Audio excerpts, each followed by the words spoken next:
Assalamualaikum dan salam sejahtera.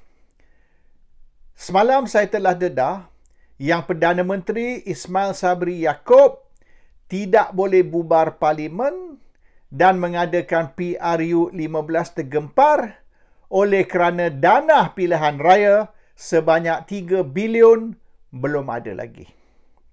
Ismail Sabri tidak terima apa-apa dana untuk mengadakan pilihan raya. Dan duit ini dikontrol oleh Presiden Parti Ahmad Zahid Hamidi. Dan juga penderma-penderma yang biasa memberi duit tiap-tiap pilihan raya, tauke, syarikat-syarikat, tycoon, milioner dan sebagainya, kali ini mereka tidak mau backing UMNO Barisan sepenuhnya. Mereka rasa kemungkinan besar UMNO Barisan akan kalah. Oleh kerana nampaknya di dalam UMNO Barisan berlaku kekecohan. Jadi mereka tak yakin UMNO Barisan boleh menang. Mereka takut kemungkinan pembangkang ataupun Pakatan Harapan boleh menang. Jadi mereka bagi sikit saja kepada UMNO Barisan dan mereka bagi juga kepada parti-parti lain. Bermaknanya kalau 3-4 kumpulan atau 3-4 parti bertanding di dalam pilihan raya, mereka akan bagi duit kepada semua. Jadi sekiranya apa yang berlaku di PRU 14 berlaku sekali lagi di PRU 15, iaitu UMNO Barisan kalah, sekurang-kurangnya kalau pakatan atau mana-mana gabungan lain mengambil kuasa, mereka telah membantu dalam bentuk dana pilihan raya. Ini cara businessman lah, cara orang korporat. Mereka kalau tak yakin kita boleh menang, mereka akan backing semua orang. Jadi siapa menang pun tak apa, mereka selamat. That is what is happening. Dan ini salah UMNO sebab UMNO memberi gambaran yang ada peperangan di dalam UMNO, internal war within UMNO. Jadi kemungkinan UMNO tidak akan menang sekiranya mereka berterusan bergaduh sama-sama sendiri. Ini persepsi publik. So dana untuk UMNO pun kurang. Sebab mereka tak tahu kalau kita bagi banyak duit ke UMNO, kalau UMNO kalah, mereka akan menghadapi masalah. Dan ada yang mempertikai, kata taklah sampai 3 bilion, ngarutlah, dia kata banyak sangat. Ahli Parlimen PKR Fahmi Fazil sudah kata dana pilihan raya akan memerlu belanja 1 bilion. Itu dia yang kata. Mahathir pula, dia telah mengaku masa dia Perdana Menteri, dia belanja 1.5 bilion untuk pilihan raya. Ini tahun berapa? Kita cerita ni tahun 80-an hingga tahun 90-an. Dan apabila Najib di-charge tentang isu 1 MDB dan Najib dituduh mencuri 2.6 bilion duit 1 MDB. Orang UMNO kata duit 2.6 bilion tu bukan untuk Najib.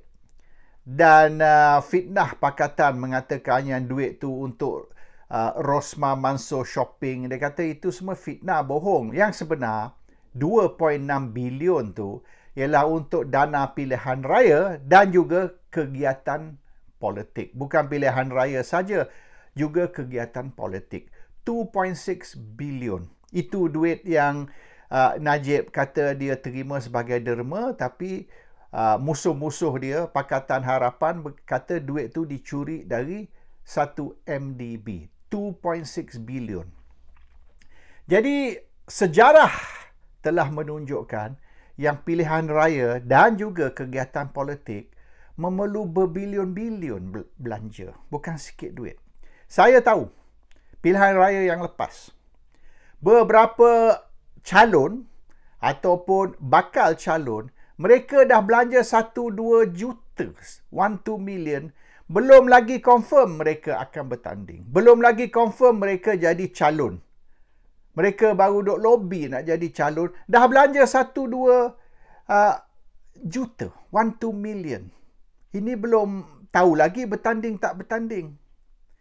Dan sekira mereka di-confirm lah, disahkan menjadi calon, bajet mereka ialah 10 juta. 10 million budget untuk kempen pilihan raya. Ini pilihan raya yang lepas PRU 14. Dan itu pun ramai yang belanja sampai berjuta-juta, kalah, tak menang. They still lost after spending million. Katalah kita ambil bajet 10 juta. Satu kerusi parlimen. Kalau kita ambil 222 kerusi parlimen dan tiap-tiap calon kena ada bajet 10 juta. Itu sudah 2.2 bilion. 2.2 bilion. Ini bajet untuk calon saja, ahli parlimen, tiap-tiap kawasan parlimen. Dan kita tahu, mereka bertanding cawangan, cawangan UMNO. Dah kena belanja 2-3 juta. 2-3 juta untuk bertanding ketua cawangan. Kalau bahagian, mereka nak jadi ketua bahagian, mereka kena bajet mereka di antara 5 hingga 10 juta. 5 to 6 million. Bukankah satu masa dulu, ini kita cerita ni, cerita lama ni. Kita cerita masa Mahathir Perdana Menteri. Kan ke Datuk Tajuddin Abdul Rahman Pasir Salak. Kan dia dibuang dari UMNO atas tuduhan dia belanja 6 juta. 6 juta untuk bertanding ketua bahagian. Tapi akhirnya dia benar masuk balik ke UMNO. That one is only ketua bahagian. Belum lagi pilihan raya. Dah dia dituduh belanja 6 juta. Betul tak tahulah. Tapi bermaknanya even for ketua cawangan, ketua bahagian sudah millions they have to spend. Pilihan raya lagi banyak. Dan dia bajet parti satu. Bajet calon tu asing. Dia kena ada 2 bajet, parti bajet and calon punya bajet. So memang pilihan raya ni, kalau nak belanja 2-3 bilion ni untuk seluruh Malaysia, 222 kerusi parlimen, dan jangan lupa ada lagi 500-600 kerusi DUN, di mana diorang juga perlu belanja duit. Maknanya calon untuk DUN also has to spend money. And kita ni duk cerita ni UMNO, Barisan, Pembangkang, DAP, PKR dan parti-parti Sabah Sarawak. Banyak lagi dia orang kena belanja. Ini baru kita fokus cerita tentang UMNO Barisan, belum lagi Pembangkang. How much pula dia orang belanja? Dan dia orang pun belanja banyak, saya tahu. Sebab masa PKR dulu, setiap bahagian, setiap kursi parlimen, they spend millions. Even PKR juga. Tapi tak boleh lawan lah. Bajet UMNO lebih besar. Ambil macam kata di Putrajaya tu. Walaupun you belanja 1 juta 2, you nak lawan UMNO, belanja sampai 10 juta. Tak boleh kalah. Bukan saja kalah, hilang deposit lagi. Jadi, pilihan raya ni memang a very expensive game. Tapi rakyat tak sedar. Dia orang tahu nak pilihan raya, nak mempercepatkan pilihan raya. Ya, nak mempercepatkan pilihan raya. Tapi kalau tak ada duit, dan kalau nak ada duit misalnya, okey, kita perlu tiap-tiap syarikat ni memberi 50 juta. 50 juta donation. Okey, dia orang bagi. Ada yang bagi 200 juta, ada yang bagi 300 juta. Tauke-tauke ni, tauke Cina, tauke Melayu pun, tauke India pun, mereka beri sampai 50 juta, 100 juta, 200 juta derma untuk tabung pilihan raya, untuk dana pilihan raya. Kalau UMNO Barisan menang, selepas menerima donation tadi, derma sampai puluh juta, ratus juta. Kalau UMNO Barisan menang, tak payah bayar balik ke? Oleh kerana itu, kontrak-kontrak dan sebagainya kena dibagi kepada syarikat-syarikat yang menderma. Jadi, Oleh kerana derma sampai ratus juta, puluh juta, total sampai 2-3 bilion dari orang penyagaan, dari syarikat-syarikat, kontraktor kerajaan. Akhirnya, kerajaan kena bagi kontrak kepada mereka, kerja kepada mereka, dan kos derma tu akan dimasuk ke dalam harga kontrak. So, akhirnya, rakyat yang bayar. Taxpayer yang bayar 2-3 bilion tadi. Oleh kerana kontrak yang mereka dapat dengan harga tinggi, inflated price, untuk cover balik donation. Jadi, kita menggalakkan rasuah, negotiated contract. Sekarang pun UMNO duk bangkit. UMNO duk kata masa Muhyiddin dulu banyak kontrak negotiated, tak ada tender. Negotiate bagi kontrak sini, bagi kontrak situ. UMNO, Lokman Nok Adam tu duk hari-hari bercakap negotiated contract. Muhyiddin Yassin bagi banyak kontrak kepada orang ni, orang tu, semua negotiated tanpa tender. Sebab apa? Sebab nak pungut duit, nak kumpul duit untuk dana pilihan raya. So, orang macam Lokman misalnya membuat tuduhan bahawasanya rasuah teruk.